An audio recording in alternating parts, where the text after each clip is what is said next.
안녕하세요. 오늘도 들러주셔서 감사합니다. 새벽이 들려주는 옛 이야기 시작하겠습니다. 하늘에서는 쉼없이 눈이 퍼부었다. 기와지붕도, 황토담도, 온 마을이 하얗게 묻혀가는 깊은 겨울밤이었다. 숨을 죽인 듯 고요한 밤.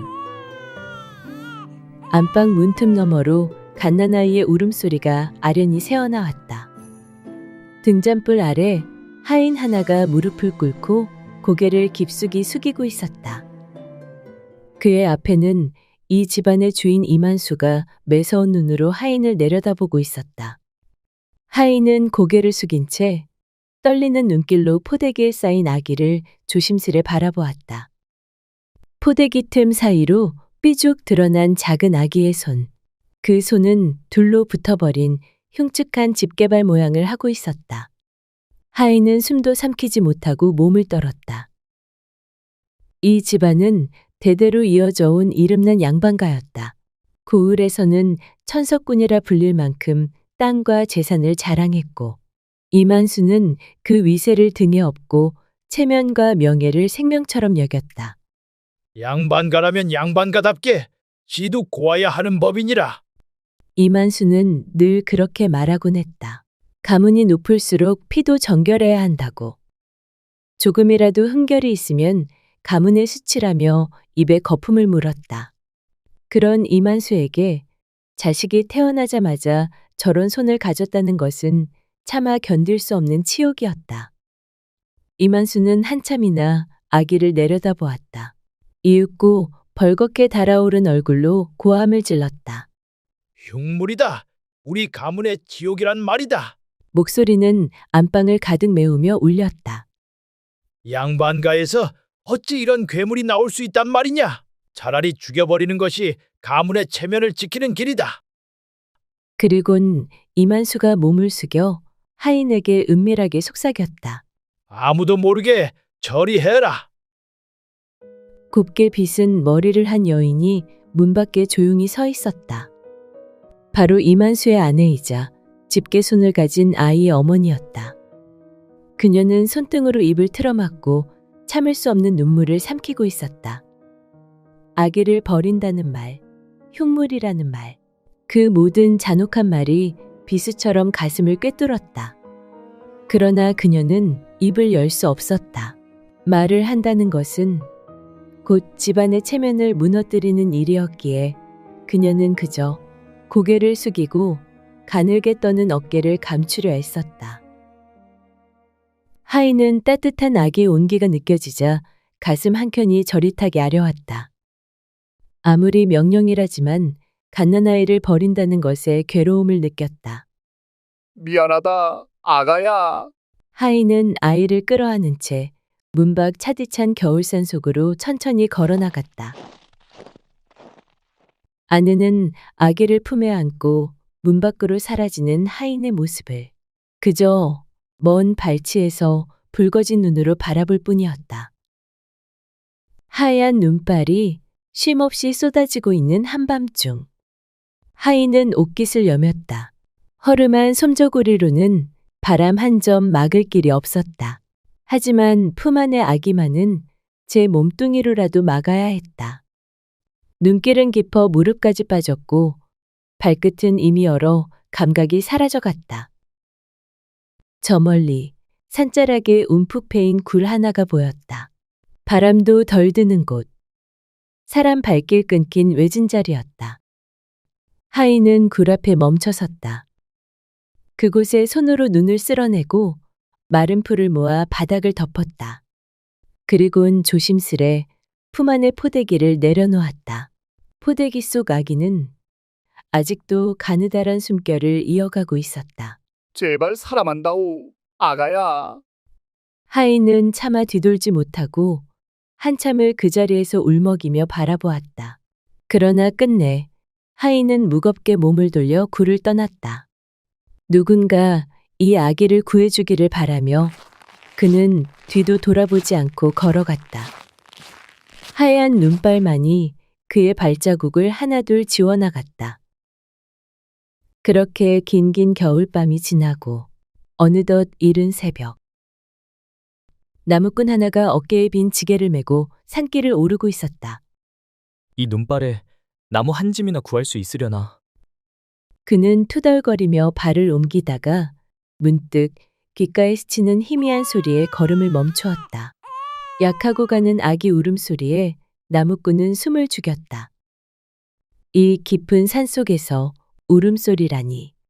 그는 귀를 기울이며 발걸음을 재촉했다. 눈에 묻힌 바위굴 안에 불룩 솟은 포대기 하나. 나무꾼은 조심스럽게 포대기를 열어보니 그 안에는 고운 숨결을 내쉬는 아기가 있었다. 나무꾼은 따뜻한 미소를 지으며 말했다. 그래도 살아있구나. 이런 날씨에 살아남은 걸 보니 너는 살아날 운명인 게야. 그는 서둘러 외투를 벗어 아기를 품 안 깊숙이 끌어안았다. 춥지 마라. 괜찮다, 아가야. 그는 손등으로 얼어붙은 눈송이를 털어내며 아기를 품고 조심스레 산길을 내려가기 시작했다. 발밑은 미끄럽고 바람은 사납게 휘몰아쳤다. 나무꾼은 발을 땅에 꾹꾹 디디며 한 걸음, 또 한 걸음, 포대기 속 아이를 지키려 이를 악물었다. 아기야, 내가 무슨 일이 있어도 널 꼭 살려내마. 산등성이를 넘고 작은 개울을 건너 비탈진 고갯길을 내려오며 그는 품 안에 놓치지 않으려 꽉 안았다. 얼마나 걸었을까? 저 아래로 눈 속에 파묻힌 작은 초가집이 보이기 시작하자 나무꾼은 안도의 미소를 지었다. 그는 품속의 아기를 조심스레 다독이며 터벅터벅 초가집을 향해 걸음을 옮겼다. 초가집 앞에 다다르자 따스한 아궁이 연기가 굴뚝 위로 피어오르고 있었다. 나무꾼은 문을 열며 부르짖었다. 마누라, 이리 좀 나와보소. 방 안에서 두툼한 옷을 입은 여인이 불이 나게 달려나왔다. 그녀는 깜짝 놀란 눈으로 남편 품속을 들여다보았다. 아니, 이게 뭔가요? 아기요, 어느 누가 이 핏덩어리를 산중에 버렸지 뭐요. 울고 있는 이 아이를 내 어찌 그냥 두고 오겠소. 나무꾼은 숨을 몰아쉬며 아기를 조심스레 펼쳐 보였다. 포대기 속에서 작은 얼굴은 여전히 곤히 잠들어 있었다. 따뜻한 구들장 위에 아기를 눕히고는 살며시 포대기를 열었다. 그때 어머, 이게 뭐래? 아니, 이것은 포대기 틈 사이로 엄지와 검지둘만 붙어있는 집게손을 본 순간 나무꾼 부부는 두 눈이 휘둥그레졌다. 이래서 아이를 버린 것이었군. 아무리 그렇다 한들 이 엄동설 안에 산에다 자식을 버리는 매정한 사람이 어디 있단 말이오? 그러게 말입니다. 이 가여운 아이를 어쩌면 좋겠소. 허나 살아있으니 다행이지요. 이렇게 매서운 추위를 견디고 살아남은 걸 보면 이 아이는 하늘이 보낸 복덩이임이 틀림없소. 여인은 입술을 깨물며 가여운 아기를 안았다. 작고 따뜻한 숨결이 그녀의 가슴을 두드렸다. 한참을 망설이다가 여인은 이윽고 조심스레 말했다. 여보, 이 아이 우리가 키웁시다. 나무꾼은 활짝 웃었다. 그럽시다. 하늘이 보내준 귀한 아이이니 우리가 정성껏 키웁시다. 방 안은 서서히 따뜻한 온기로 채워졌다. 사실 나무꾼과 그의 아내는 결혼한 지 10여 해가 넘도록 자식을 얻지 못했다.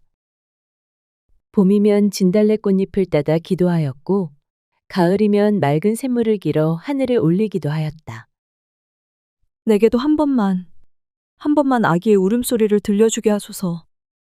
그러나 잔인하게도 그들의 품에는 끝내 아무것도 내려오지 않았다.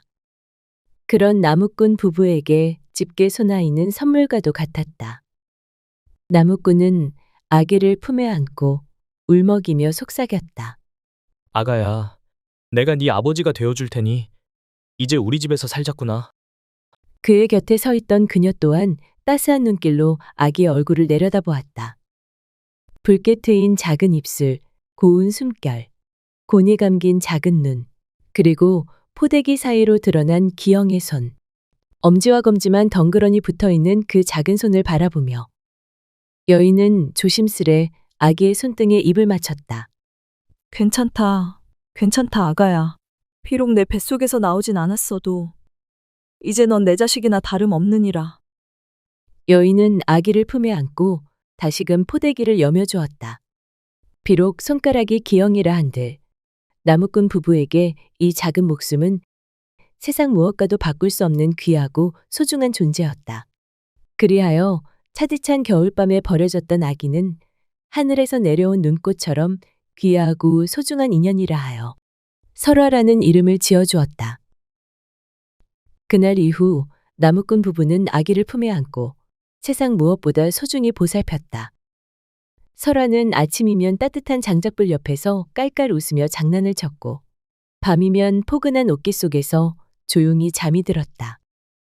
눈이 내리는 날이면 여인은 설화를 등에 업고 산자락을 거닐었고 나무꾼은 아기의 작은 손을 감싸쥐고 따스한 미소를 지었다.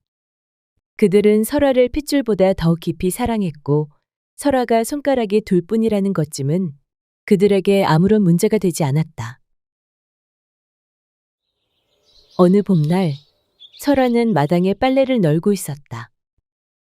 그때 살며시 열린 안방문 너머로 나무꾼 부부의 조심스러운 목소리가 새어나왔다. 당신 기억나요? 산중 굴 속에서 이 아이를 처음 안았던 날? 전 당신이 설화를 안고 집으로 온 날을 잊지 못해요. 배 아파 낳진 않았어도 이 아이는 내 목숨보다 소중한 내 새끼옵니다. 벌써 설화를 데려온 지도 10여 해가 지났구려. 남의 핏줄이라지만 어찌 이리 곱고 귀여운지 이젠 누가 봐도 우리 딸이 아니겠소. 하늘이 제게 안겨준 복덩이지요. 부부의 이야기를 들은 설화는 손에 들고 있던 빨랫감을 놓치고 그 자리에 주저앉고 말았다. 떨어진 빨랫감도 젖은 손바닥도 잊은 채 그저 숨을 죽인 채 귀를 기울였다. 설화는 그제야 알았다. 자신이 이 집안에서 태어난 아이가 아니라는 것을. 설화는 조용히 빨랫감을 가슴에 꼭 끌어안으며 속으로 단단히 다짐했다. 말도 안 돼. 핏줄도 아닌 나를 이리 귀하게 키워주셨다니. 꼭 이 은혜 잊지 않아야 해. 설화는 그날 이후 더없이 공손히 부모를 섬겼다. 하루하루 감사한 마음을 품고 지내는 사이 설화는 눈에 띄게 자라났다. 어릴 적부터 총기가 남달랐던 설화는 그를 또래보다 일찍 깨우쳤고 장터에 나가면 숫자도 척척 헤아렸다. 나무꾼은 물건을 팔러 갈 때마다 설화를 꼭 데리고 다녔다. 비록 손가락이 둘뿐인 작은 손이지만 설화는 물건을 야무지게 정리하고 손님들과 값을 흥정하는 데 서툴지 않았다. 그런 설화를 보곤 장터 사람들은 감탄을 금치 못했다. 참으로 영특한 아이다. 손은 저래도 보통 아이가 아니야. 손만 아니면 여기저기서 데려가겠다고 난리였을 게야. 하지만 세상의 시선은 냉혹했다. 설화의 집게손을 본 사람들은 놀라 뒷걸음질을 쳤고 괴물이다. 귀신이다. 입에 담지 못할 말들을 서슴없이 쏟아냈다. 설화는 아무렇지 않은 듯 웃었지만 돌아서서는 가만히 손등으로 눈물을 훔치곤 했다. 그런 설화를 언제나 장터 어귀에서 조심스레 바라보는 한 거지 소년이 있었다. 남루한 옷차림의 맨발이었지만 그 아이만큼은 설화를 괴물이라 부르지 않았다. 오히려 장터를 지나다니는 무례한 이들을 가만히 밀쳐내며 설화를 지켜주는 듯 물끄러미 따라다녔다. 비가 오는 날이면 장터의 처마 밑으로 그녀를 이끌고 자신의 누더기 겉자락을 들고는 설화의 어깨를 덮어주려 했었다. 설화가 땅에 떨어진 광주리를 주우려 몸을 숙이면 어느새 그가 먼저 주워 건넸고 장터가 한산해질 즈음이면 소녀는 아무 말 없이 다가와 나뭇가지에 조그마한 꽃다발을 걸어두거나 예쁜 조약돌 하나를 살며시 놓고 사라지곤 했다. 그는 항상 말없이 설화 곁을 지켰다. 따뜻하고 한결같은 거지의 심성을 알아본 설아는 어느새 그에게 마음을 열기 시작했다. 어느덧 세월이 흘러 설아는 곱디고 온 처녀가 되었다. 설아는 나무꾼 부부에게 말했다. 아바님, 어마님, 저 장터거지와 혼인을 하고 싶습니다. 초가집 안은 발칵 뒤집혔다. 뭐라? 아무리 우리 집안이 보잘것없다 해도 어찌 거지와 혼인을 하겠다는 게냐? 너는 손이 그렇다 한들 마음만은 귀한 아이인데 거지랑 혼인을 하겠다니 그건 절대 안 된다. 하지만 설아는 고개를 숙인 채로도 뜻을 굽히지 않았다. 저를 괴물이라 부르지 않았던 사람은 세상에 그 사람 하나뿐이었고 언제나 제 곁에서 저를 지켜준 분입니다. 설화야, 아무리 그래도 어찌 거지하고 혼인을 하겠단 말이냐? 어머니, 저 누구보다 더 잘 살 테니 걱정 마시고 지켜봐 주세요. 결국 나무꾼 부부는 설아의 고집을 꺾지 못했다. 그리하여 두 사람은 초가집 마당에서 소박한 혼례를 올렸다. 혼인 후 설아는 남편을 정성껏 돌보았다. 매일 새 옷을 손질해 입히고 밤이면 작은 호롱불 아래 그를 가르쳤다. 설아의 정성은 차츰 사내를 바꾸어 놓았다. 헝클어진 머리는 단정히 빗어졌고 누더기 같던 옷자락은 고운 손길로 깊고 다듬어졌다. 거짓골이던 사내는 이제 멀끔한 선비처럼 단아한 모습으로 변해 있었다. 남편은 낮에는 장인어른과 함께 드리를 거들고 밤이면 조용히 붓을 들어 글을 익혔다. 남편이 주경 야독으로 과거 시험을 준비하는 동안 설아도 가만히 있지 않았다. 어릴 적부터 야무진 손재주를 지녔던 설아는 밤마다 바느질을 하고 옷감을 다듬었다. 비록 불편한 손이었으나 그 두 손가락으로 빚어낸 바느질 솜씨는 보통 사람 못지않게, 아니 그보다 더 정성스럽고 섬세하였다. 장터에 나가 고운 저고리며 치마를 내다 팔았는데 정성 들인 바느질 솜씨의 사람들은 너도 나도 설아의 물건을 찾았다. 이런 고운 바느질은 처음이요. 값이 좀 비싸도 이 처자 손에서 나온 거라면 안심이 되지. 입소문이 퍼지자 설아가 만든 옷가지들은 먼 고을까지 이름을 알리게 되었다. 조촐했던 장사는 차츰 번창했고 한 해가 지나자 설아는 적지 않은 돈을 손에 줄 수 있게 되었다. 결국 오랜 노력 끝에 거지였던 사내는 과거 시험에 급제하였고 장터 사람들은 저마다 입을 모아 혀를 내둘렀다. 참말로, 아니 그 거지 총각이 과거에 급제할 줄 누가 알았겠소? 그러니까 말이야. 설아가 아니었으면 어림도 없었을 게야. 그 처자가 사람 하나를 사람답게 만든 거지.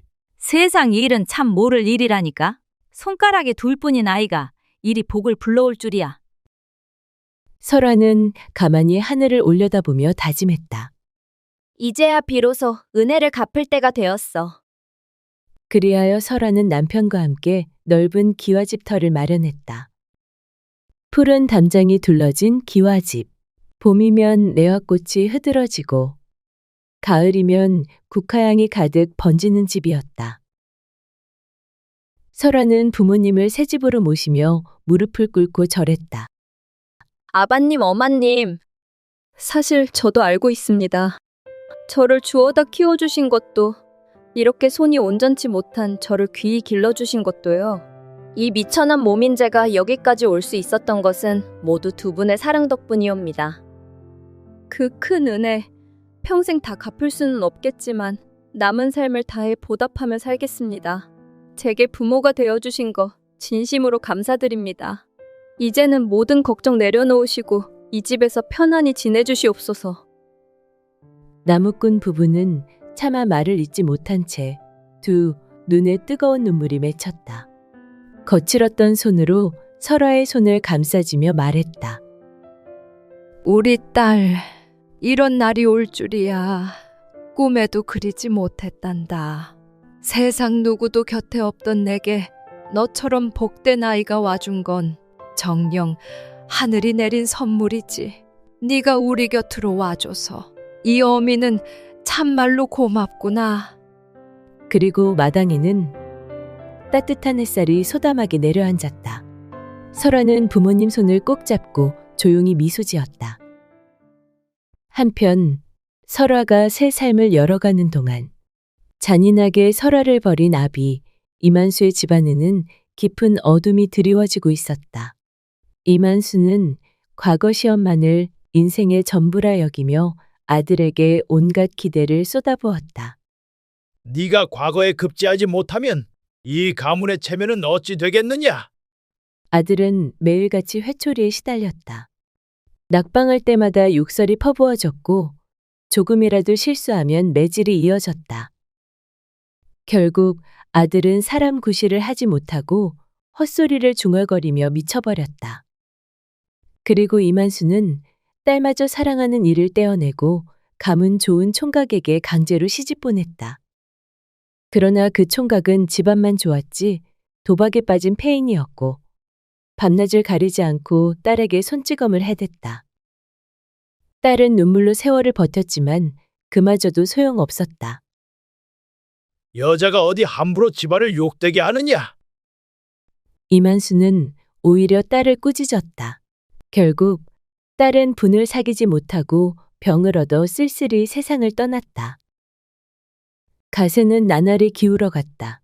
돈에 눈이 먼 이만수는 사기꾼의 가머니설에 속아 빚보증을 섰고 한때 자랑하던 재산마저 몽땅 날려버리고 말았다. 문턱이 닳도록 드나들던 친척들은 등을 돌리고 사람들은 길에서 수군거렸다. 천벌이 따로 없구나. 자식 복 없는 건 죗값이라던데 그 꼴을 봐라.